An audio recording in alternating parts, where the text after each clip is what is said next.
to the President CM channel. This is Marcus Reese with Marcus Reese. Now, Marcus, Halloween 5. Tell us what you think about it. Well, Marcus, first off, I want to thank you for having me. Thank you, Connor, for having me on the show. Halloween 5. I would say it's in my top 4. You know, I like 1, 2, 4, 5. I think it was a refresher on the franchise, you know, with the telepathic connection between Jamie and Michael. So, yeah, I'd probably give it a solid B+. All right, thank you, Marcus. All right, Connor, back to you. And I know I've been pretty harsh about the Halloween franchise, but I have to say I'm actually kind of a defender for Halloween 5. When I was first getting into this franchise, I had no idea that Halloween 5 was the contested sequel that it was, because, well, I actually found a lot to enjoy about it. I certainly don't think it's a big down step from Halloween 4, which has a lot of problems of its own. For me, they both balance out to a pretty equal place in my heart. And Halloween 5 certainly has a lot of baggage that comes with it. Even as a person who enjoys it, I will not be ignoring or discounting the numerous issues that this movie has. But it certainly doesn't deserve the hate that it gets, and it has a lot of redeeming qualities that shine through the muck. 5 is dope as shit, okay? Like, yeah, it's got a shitty mask, and the little girl doesn't talk. Oh, wow. Neither does Michael Myers. Maybe that has something to do with the fact that she got cursed. And then you want to complain because they killed fucking Rachel, right? Who gives a fucking shit? We're here to watch Michael Myers kill people. Fuck Rachel. Gives a fucking shit about Rachel. Halloween 5 is awesome. Michael Myers uses a scythe. Fucking kills a lot of people. There's some cop music that sucks for a few minutes, but really, it's the Thorn trilogy fucking rules. This was the very first Halloween movie that I rented for myself at Blockbuster when I was probably 9 or 10 years old, and The Revenge of Michael Myers is one of my favorite entries in the franchise. Probably has a little bit of nostalgia to do with it, a lot of nostalgia. But you know what? I still think it gets entirely too much hate. I think Michael Myers is fucking badass in this film, and it's got one of the best third acts of the whole franchise. Like, I don't know what you people are talking about. Jamie Lloyd's laundry chute scene with Michael Myers is fucking awesome. So anyway, hell fucking Halloween 5.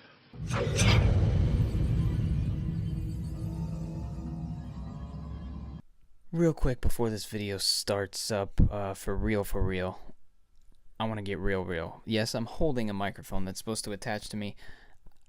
Maybe I can pull like a Gus Johnson and just tape it to something. I gotta find something to tape it to. Okay, so I didn't have any tape, so I'm just gonna hold it up against the back of this Motorola Razr phone, and I think that should be I think that should be okay. Anyways, guys, before this video gets in, I really want to just thank everybody who was a part of the intro today. I had originally filmed this a little bit earlier. Actually, before I started filming the video, I had it all lined up and I recorded it, but I didn't really like it. I'm a bit of a perfectionist and I hate myself. So, anyways, yes, I want to thank everybody who's a part of this intro. My good friend Marcus Reese, who I've known for years. Pretty much since the year after I moved down here. Really cool guy, very talented. He's going to be a filmmaker like myself.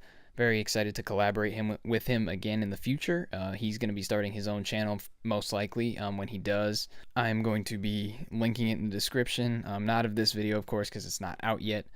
I just told you that. But yes, when he starts it, it will be in the description. I will promote the hell out of it, and hopefully you'll see him again on this channel very soon. I'd also like to thank Gabe Thies, who allowed me to be on his channel. Awesome video that we did together. Go check it out. I'm going to link that in the description and his channel. He's a great dude. Check out his stuff. If you haven't subscribed to him yet, I don't know what you're doing with your life, but I declare as the president that you have to go subscribe to him. He's such a good dude, such a talented just video maker, and go watch his stuff. I also want to thank Xavier St, Pierre, who also sent in a video.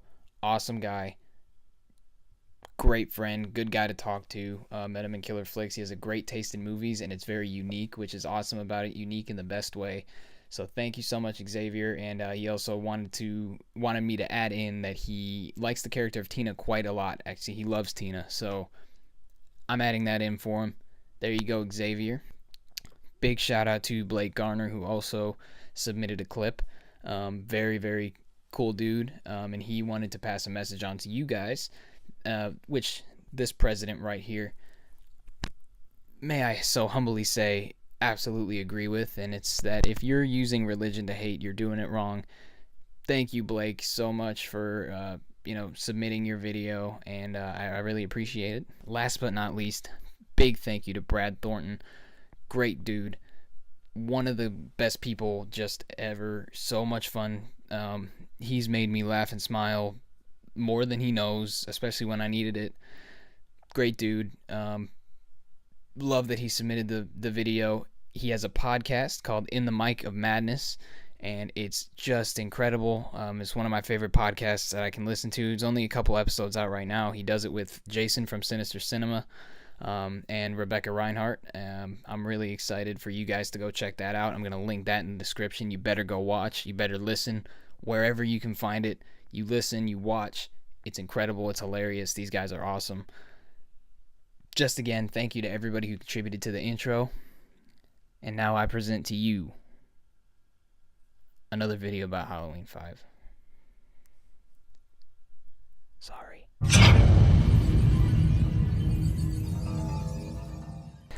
Now, as you've seen from the intro, from that second little introduction that I did right there, you can see what we're talking about today. You already know. You clicked on the video. It's the title.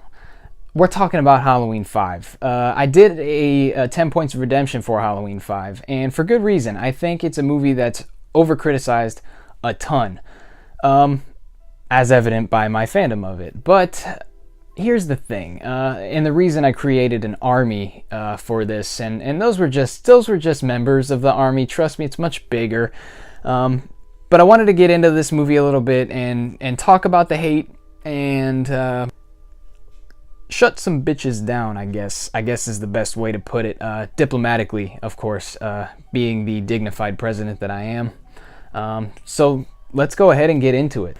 Now, this movie has a 5.2 rating on IMDb, a whopping 14% on Rotten Tomatoes, and a 28% on Metacritic. When you look at that on the surface, you think, oh wow, it must be a sign of a bad movie.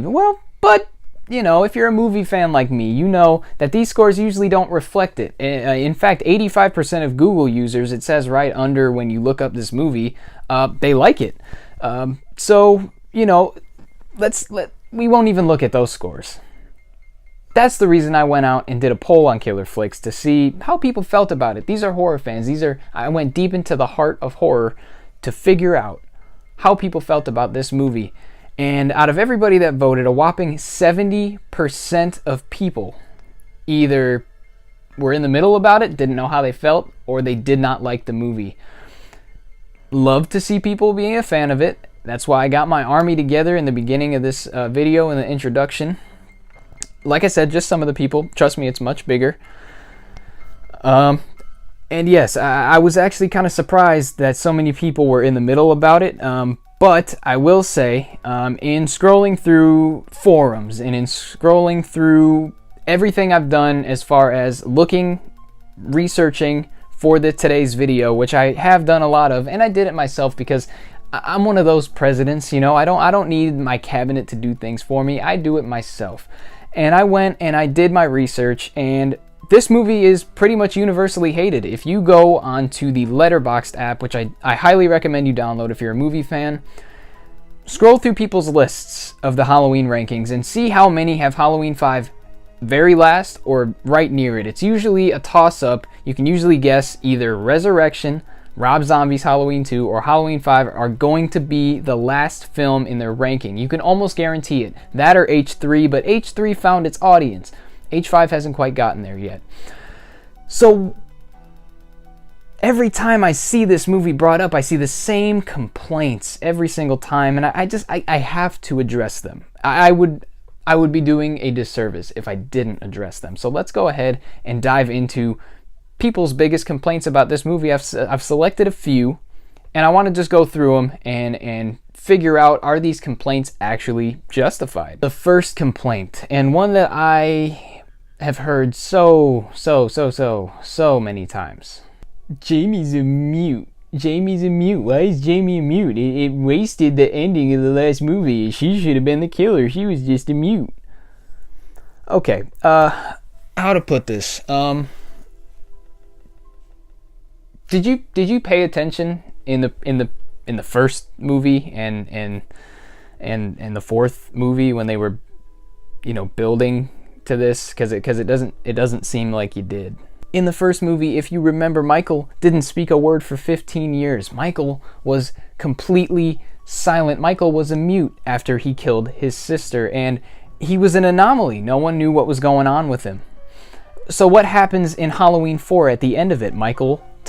Jamie reaches out and touches Michael. So, their hands touch, okay? And they connect. There's a connection. There is now a psychic connection between Michael and Jamie, and Michael is trying to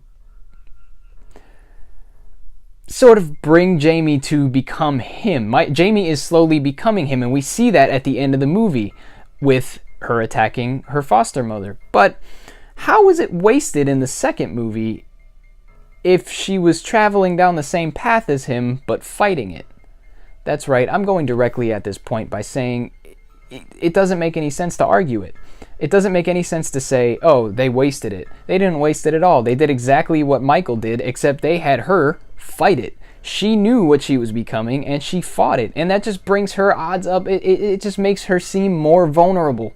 It makes her seem more at odds. It makes her seem like more like the walls are closing in on her. I thought it was done very well. I thought it was perfect. A child killer. Did you really want that in the Halloween movie? What happened last time you took Michael Myers away and put somebody else in that killer role? What happened?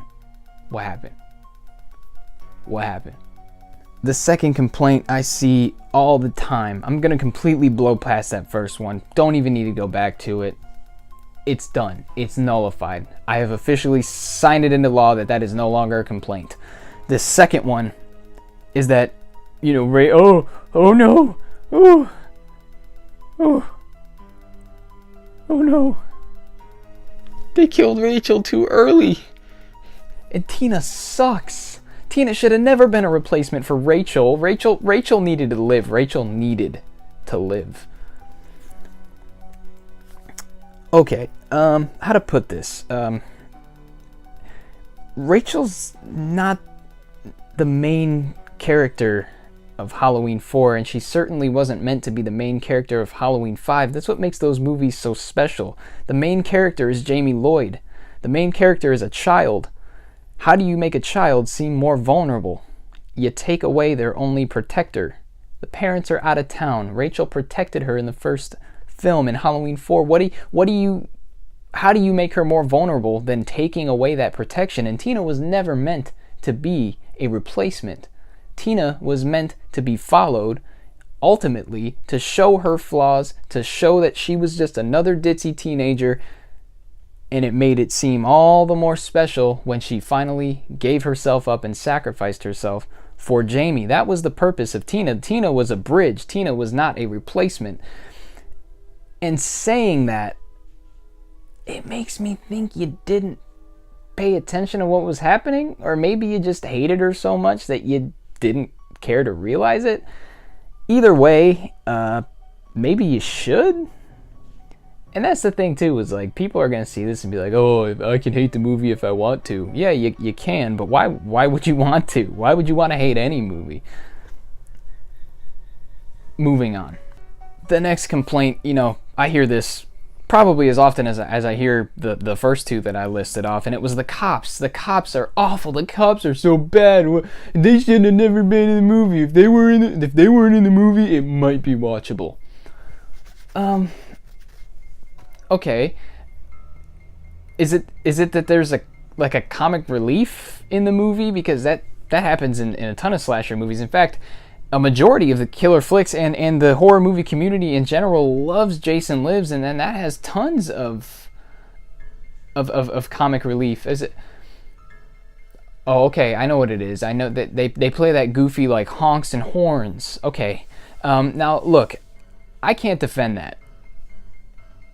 Straight up, I cannot defend the usage of that score and sounds behind the police officers. I don't think it was a good idea. I don't like it personally. But that's the thing about watching movies is when something bothers you slightly, when something's such a small minuscule part of the movie, how does it make the movie worse? I mean, I guess I'm just one of those people who can see past it and can see the good things in a movie, but I just have never gotten how maybe 30 to 40 seconds of the movie can make it that bad, unless it's an awful twist, which it wasn't. It was just a bad mistake in choosing the score.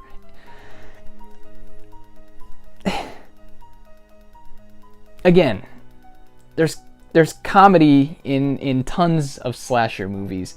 If it was that you had a problem with, but you go and you watch a movie like Jason Lives and you love it, or you're totally fine with the comic relief in other movies and just look back at this one and say it's too much, to you I say, I believe you're incorrect. To those who hate the score and use that as a justification to knock the entire movie, again, give or take 30 to 40 seconds at most. Probably like way less. It's probably like 10 seconds of the movie in total. With that score, And the next complaint I hear all the time is the mask. And okay. Now, me personally, when I look up at that beautiful mask up there and that artwork that you probably can't see because it's holographic, I feel this special warm feeling. Personally, when I saw the mask for the first time, I loved it. But fair enough. Fair enough. You know what? The mask is an opinion. That is totally opinion based. There's nothing behind it. This is all opinion based, but the mask more so. You know, you see a mask, you like it, you don't like it. Fair. But hold on. Some of you, not all of you, but some of you, that use the mask as a justification to say the movie was horrible. I have seen people say the movie was terrible, the mask was so bad that it made the movie awful. Okay, but the problem is you're the same people who like Halloween 4 despite how bad the mask is. Sorry, but I'm not sorry at all. I just don't get the why one movie, you know, can get away with having this atrocious looking mask. And again, I get why they did it. I get what happened, the rights issue, and then you see in the movie he gets it from the store. Okay, it makes sense. But why doesn't it make sense for that same mask to be distorted after being in water and going through everything it went for in Halloween 4 and then hanging up drying from some perch in some old man's probably like soggy old cabin? I just don't get it. I just don't get it. And I never will get it. And if you explain it to me, I'll say, hey, I still don't get it. Because, again, you pick one thing, the mask.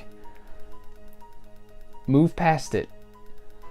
But if you hate Halloween 5 just because of the mask, but you love Halloween 4 despite the mask, you may be a little bit of a hypocrite. Now let's move past the complaints, okay? Let's move past the issues with the movie. Now we're gonna bring some up, but something bothers me greatly, and this is where the rant portion of this video is going to come into play. And I'm not gonna yell. You know, I'm a dignified president, like I said before. I can stay calm. I can stay calm during these videos, but here's the thing. Oh geez, okay. There are people out there who okay.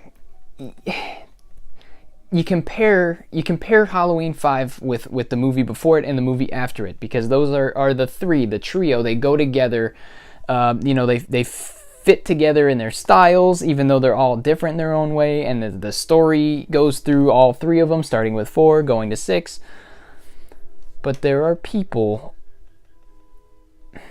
look, you can say Halloween 4 is better than Halloween 5. Hell, I think Halloween 4 is better than Halloween 5. Halloween 4 is my second favorite movie, and if it weren't for the mask being so bad, it would probably be my favorite. Yes, I said it. It would probably be my favorite of the bunch. But when you say that Halloween, The Curse of Michael Myers, is better than Halloween 5,